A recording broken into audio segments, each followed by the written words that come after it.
नमस्कार दोस्तों, द जी के ब्रेन में आपका स्वागत है। जीवन में हर किसी के साथ ऐसा समय आता है जब हमें लगता है कि चीजें हमारे हाथ से बाहर हो रही हैं। हम कोशिश करते हैं, मेहनत करते हैं, लेकिन फिर भी परिणाम हमारी उम्मीदों से अलग निकलते हैं। ऐसे समय में एक वाक्य हमें शांति देता है, जो ईश्वर को मंजूर वही होकर रहता है।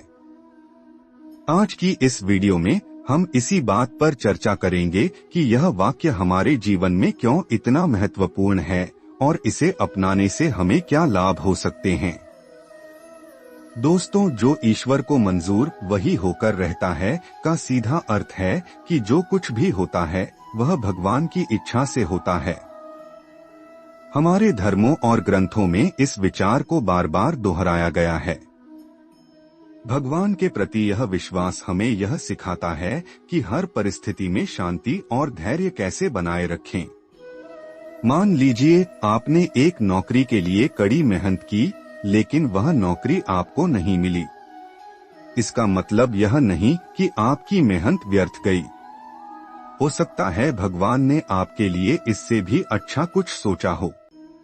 ईश्वर की मर्जी पर विश्वास हमें यह सिखाता है कि हम अपने कर्मों पर ध्यान दें और परिणाम भगवान पर छोड़ दें। अब मैं आपको एक प्रेरणादायक कहानी सुनाता हूँ, राजा हरिश्चंद्र की। राजा हरिश्चंद्र सत्य और धर्म के प्रतीक थे। उनके जीवन में एक समय ऐसा आया जब उन्होंने सब कुछ खो दिया, अपना राज्य, परिवार और यहाँ तक कि अपनी पहचान। लेकिन उन्होंने कभी ईश्वर पर से अपना विश्वास नहीं खोया। वह जानते थे कि जो हो रहा है वह भगवान की मर्जी है। आखिरकार उनकी परीक्षा खत्म हुई और उन्हें उनका सब कुछ वापस मिल गया। इस कहानी से हमें यह सीखने को मिलता है कि कठिनाइयों में भी ईश्वर पर विश्वास बनाए रखना कितना महत्वपूर्ण है। आज के समय में भी यह वाक्य हमारे जीवन में उतना ही प्रासंगिक है। कई बार हमें ऐसा लगता है कि हमारी समस्याएं बहुत बड़ी हैं, लेकिन अगर हम भगवान की मर्जी को समझकर उन्हें स्वीकार करें तो चीजें आसान हो जाती हैं। किसी व्यक्ति ने अपनी नौकरी खो दी, लेकिन बाद में उसे अपनी पसंद का काम मिल गया। किसी ने रिश्ते में मुश्किलों का सामना किया, लेकिन ईश्वर पर भरोसा रखा और जीवन में बेहतर अनुभव प्राप्त किया।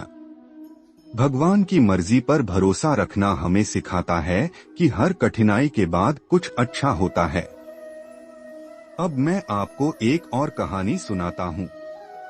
एक गांव में एक किसान था जो पूरी तरह अपनी फसल पर निर्भर था।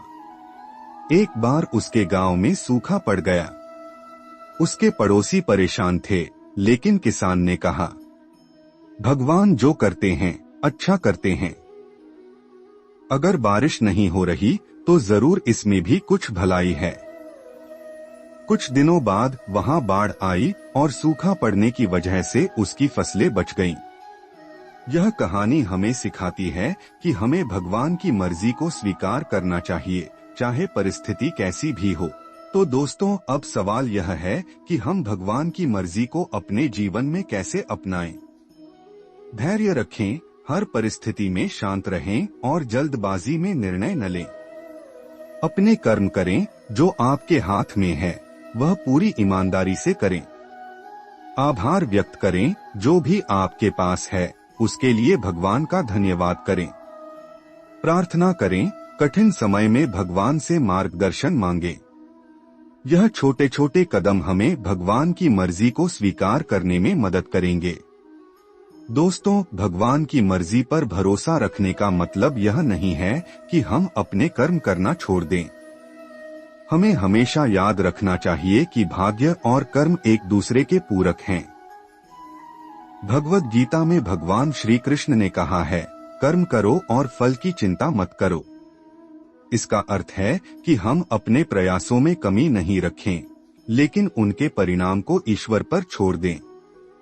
एक छात्र जिसने अपनी परीक्षा के लिए कड़ी मेहनत की, लेकिन परिणाम उसकी उम्मीद के अनुसार नहीं आया। उसका यह मानना कि भगवान ने शायद उसे और बेहतर अवसर के लिए तैयार किया है। जब हम अपने कर्म को पूरी ईमानदारी से करते हैं और भगवान पर भरोसा रखते हैं तो हमें कभी असफलता महसूस नहीं होती। जीवन में कई बार हम ऐसे मोड़ पर आते हैं जहां सब कुछ नकारात्मक लगने लगता है। ऐसे समय में भगवान की मर्जी पर विश्वास करना ही हमारी ताकत बनता है।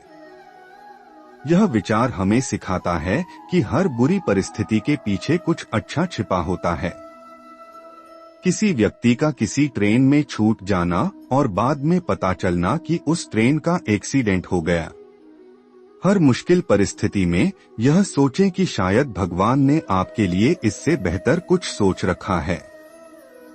आध्यात्मिकता हमें यह सिखाती है कि हम जीवन में होने वाली हर घटना को एक बड़ा सबक समझें।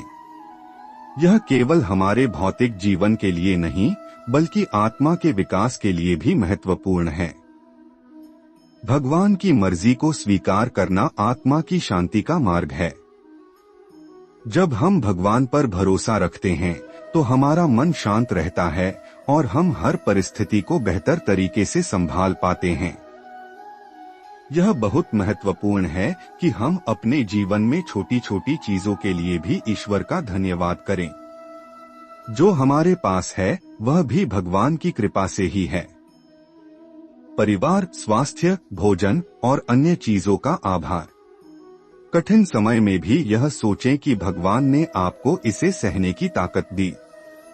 कई महान व्यक्तित्वों ने भगवान की मर्जी पर भरोसा रखा और जीवन में सफलता पाई। यह हमारी जिम्मेदारी है कि हम अगली पीढ़ी को भी भगवान की मर्जी पर विश्वास करना सिखाएं। उन्हें यह समझाएं कि जीवन में हर परिस्थिति हमें कुछ न कुछ सिखाने के लिए आती है। भगवान की मर्जी को समझने और स्वीकार करने का सबसे अच्छा तरीका है प्रार्थना और ध्यान। यह न केवल हमारे मन को शांत करता है बल्कि हमें सही दिशा में सोचने की शक्ति भी देता है। दिन की शुरुआत और अंत में प्रार्थना करें। ध्यान के माध्यम से अपनी चिंताओं को छोड़ें और ईश्वर पर भरोसा रखें। कठिन समय में प्रार्थना से शांति पाएं। एक समय की बात है, एक गांव में एक बुजुर्ग व्यक्ति रहता था जिसे सभी लोग दादाजी कहकर बुलाते थे। वह हमेशा शांत, खुशमिजाज और ईश्वर पर अटूट विश्वास रखने वाला था। गांव के लोग अपनी परेशानियां लेकर उसके पास आते और वह हर बार एक ही बात कहता, जो ईश्वर को मंजूर वही होकर रहता है। एक बार उस गांव में एक अमीर व्यापारी आया। उसने दादाजी से पूछा, आप हमेशा भगवान की मर्जी की बात क्यों करते हैं? क्या यह आपके आलस्य का बहाना नहीं है?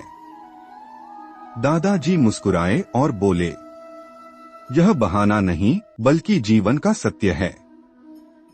अगर तुम चाहो तो मैं तुम्हें एक कहानी सुनाकर इसे समझा सकता हूँ। व्यापारी ने उत्सुकता से कहा, ठीक है, मुझे समझाएं। दादाजी ने एक कहानी सुनानी शुरू की। एक बार एक राजा था जिसका नाम वीरेंद्र सिंह था। वह बहुत न्यायप्रिय और बहादुर था, लेकिन उसे अपनी योजनाओं और निर्णयों पर बहुत घमंड था। वह मानता था कि उसकी मेहनत और सोच ही उसके राज्य को समृद्ध बना रही है। उसके दरबार में एक मंत्री था जिसका नाम देवदत्त था। वह बहुत धार्मिक था और हमेशा कहा करता था, महाराज, जो ईश्वर को मंजूर होता है वही होता है। यह सुनकर राजा को गुस्सा आ जाता। वह सोचता, यह मंत्री मेरी मेहनत को कम करके क्यों दिखाता है। एक दिन राजा अपने सैनिकों और मंत्री के साथ शिकार पर गया। जंगल में अचानक एक जंगली शेर ने उन पर हमला कर दिया। राजा ने बहादुरी से लड़ते हुए शेर को मार गिराया, लेकिन इस लड़ाई में उसकी उंगली कट गई। राजा दर्द में था और गुस्से में भी। उसने मंत्री की ओर देखा और पूछा, अब बताओ, क्या यह भी भगवान की मर्जी है कि मेरी उंगली कट गई? मंत्री ने शांत स्वर में कहा, महाराज, खां, जो ईश्वर को मंजूर है वही होता है। इसमें भी जरूर आपकी भलाई छिपी होगी। यह सुनकर राजा को बहुत गुस्सा आया। उसने मंत्री को कैद करने का आदेश दिया और कहा, देखता हूँ भगवान तुम्हें इस जेल से कैसे बचाते हैं। कुछ दिनों बाद राजा फिर जंगल में शिकार पर गया। इस बार वह अपने सैनिकों से बिछड़ गया और एक आदिवासी जनजाति के हाथों पकड़ा गया। वे आदिवासी अपनी देवी को प्रसन्न करने के लिए बलि चढ़ाते थे। उन्होंने राजा को बलि के लिए चुना और उसे देवी के सामने ले गए। लेकिन जब उन्होंने देखा कि राजा की एक उंगली कटी हुई है तो उन्होंने कहा, यह व्यक्ति अपूर्ण है, इसे देवी को नहीं चढ़ाया जा सकता, इसे छोड़ दो। इस तरह राजा की कटी हुई उंगली ने उसकी जान बचा ली। राजा ने सुरक्षित लौटने के बाद मंत्री को जेल से रिहा किया। उसने मंत्री से माफी मांगी और कहा, तुम सही थे, मेरी उंगली कटना वास्तव में मेरी भलाई के लिए था। लेकिन मुझे यह समझ नहीं आता कि जब मैंने तुम्हें जेल में डाला तब भगवान की मर्जी इसमें कैसे थी। मंत्री ने मुस्कुराते हुए जवाब दिया, महाराज, अगर मैं जेल में नहीं होता तो मैं आपके साथ शिकार पर जाता, और चूंकि मेरी उंगलियां सही हैं, आदिवासी मेरी बलि चढ़ा देते। इसलिए जो भी हुआ उसमें मेरी भलाई थी। दादाजी ने कहानी खत्म की और व्यापारी से कहा, इस कहानी से यह सीख मिलती है कि भगवान जो भी करते हैं उसमें हमारी भलाई छिपी होती है। हमें इसे समझने में समय लग सकता है, लेकिन भगवान पर भरोसा करना ही सबसे बड़ी शक्ति है। व्यापारी ने सिर झुका लिया और बोला, आप बिल्कुल सही कहते हैं दादाजी, जो ईश्वर को मंजूर वही होकर रहता है। यह कहानी हमें यह सिखाती है कि भगवान की मर्जी पर विश्वास रखना हमें हर परिस्थिति में शांत और मजबूत बनाता है। जो कुछ भी हमारे जीवन में होता है वह हमारे भले के लिए होता है, चाहे हमें उस पल में समझ में न आए। जो ईश्वर को मंजूर है वही होकर रहता है। भगवान हमेशा हमारी भलाई के लिए काम करते हैं। हर कठिनाई भगवान का भेजा हुआ एक सबक है। ईश्वर की इच्छा में हर उत्तर छिपा है। जो कुछ भी होता है उसमें भगवान की योजना होती है। हमारी मेहनत और ईश्वर की कृपा से ही सफलता मिलती है। भगवान पर विश्वास रखना हर समस्या का समाधान है। जो ईश्वर देता है वही हमारे लिए सही होता है। हर परिस्थिति में ईश्वर का आशीर्वाद खोजो। जब रास्ता न दिखे तब भगवान पर भरोसा करो। ईश्वर की मर्जी को स्वीकार करना सच्ची शांति का रास्ता है। भगवान हमारी परेशानियों से ज्यादा बड़ा है। जो होता है अच्छे के लिए होता है। ईश्वर वही देता है जो हमारे लिए सबसे अच्छा होता है। भगवान की योजना हमसे बेहतर है। हर दर्द भगवान की मर्जी है, उसमें भलाई खोजें। ईश्वर पर भरोसा रखें, वह हमेशा हमारे साथ है।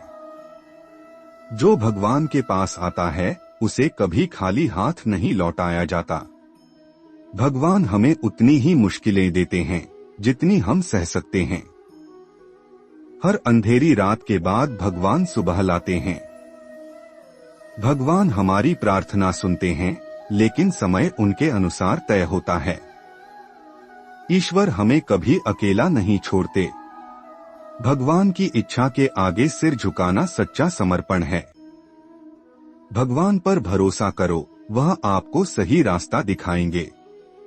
भगवान वही करते हैं जो हमारे भले के लिए होता है।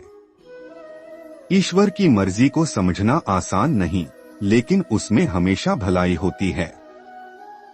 भगवान कभी देर नहीं करते, वह हमेशा सही समय पर आते हैं। हर कठिनाई भगवान की योजना का हिस्सा है। जब हमारी योजनाएं असफल होती हैं, तब भगवान की योजना काम करती है। ईश्वर पर विश्वास रखो, वह सबसे अच्छा मार्गदर्शक है। भगवान हमें हर परिस्थिति में संभालते हैं। जो ईश्वर चाहता है वही सबसे अच्छा होता है।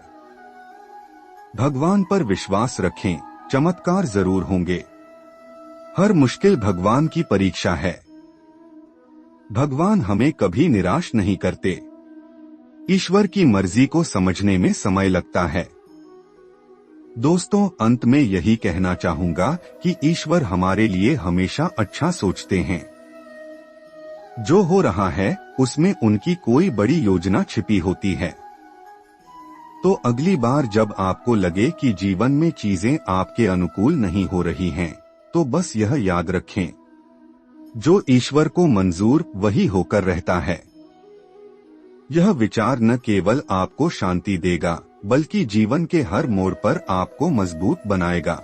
दोस्तों, अगर आपको ये वीडियो पसंद आया हो तो कमेंट बॉक्स में कमेंट कीजिए और द जी के ब्रेन को सब्सक्राइब करें। बेल आइकन की बटन को दबाना ना भूलिए। धन्यवाद।